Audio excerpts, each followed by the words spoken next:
Olá, pessoal! Hoje vamos falar sobre verbos abundantes. O que são verbos abundantes?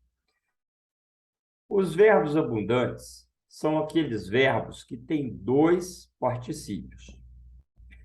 Quase 20 verbos na língua portuguesa. Um particípio é o particípio regular, que você está acostumado a trabalhar com ele, e esse particípio tem a terminação com ado e com ido. E o outro particípio é o particípio irregular. Por exemplo, o verbo aceitar no particípio regular, aceitado; no irregular, aceito.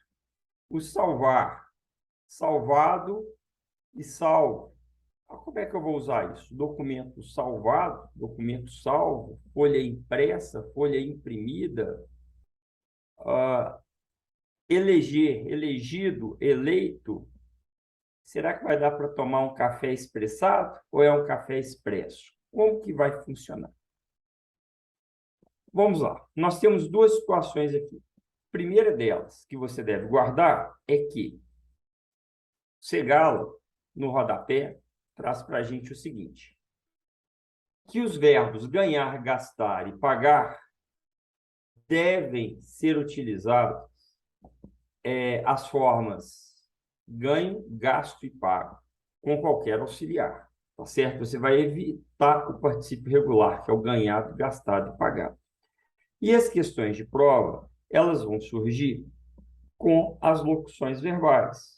Então, bom, aqui no nosso curso a gente explica isso muito bem, mostra a construção dessas questões de prova, né? Então, você vai passar por um breve conceitozinho de voz ativa, voz passiva, e basicamente você vai guardar sempre o seguinte: sempre que você tiver o auxiliar ter e haver, você vai usar o particípio regular. Olha lá, ó. O aluno havia imprimido o gabarito, o aluno tinha imprimido o gabarito. É a mesma coisa que o aluno imprimiu o gabarito. Essa voz é uma voz ativa. Quando você estiver na voz passiva, e a voz passiva você vai guardar ser, estar, ficar, você vai utilizar o particípio irregular. O gabarito foi impresso, o gabarito estava impresso, o gabarito ficou impresso. Então, guarda isso aí. Ter e haver, voz ativa.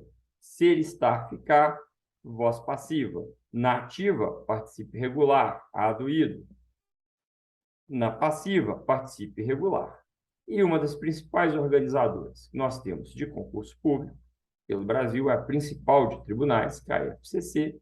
Ela vai montar uma questão de prova para você com o seguinte enunciado: em todas as frases, os verbos estão na voz passiva, exceto. E é muito comum o candidato buscar as locuções verbais para buscar a voz passiva. A gente sempre aprendeu: verbo é ativa e locução verbal é passiva. E o que a FCC vai fazer, então?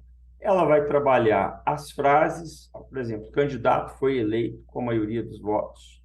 A luz ficou acesa durante o dia, a folha estava impressa na mesa do professor, o candidato havia expressado a sua opinião, por exemplo.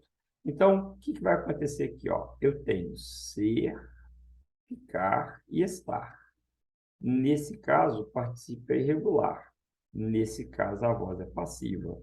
Apesar de ser locução verbal, eu tenho aqui, então, o auxiliar haver, e o particípio vai ser um particípio regular. Quando você tiver ter e haver, o particípio é regular. Quando você tiver ser, estar e ficar, o particípio vai ser irregular. Ó, não erra isso mais não, tá? E você sempre pensou que verbo era voz ativa e locução verbal era voz passiva? Você sabia que pode ter locução verbal, então? Agora você sabe, né? Com a voz ativa, deixa um comentário aí para a gente. Bacana? Se você quiser que continue publicando conteúdos como esse, inscreve aí no canal e divulgue o nosso curso. Um forte abraço. Muito obrigado.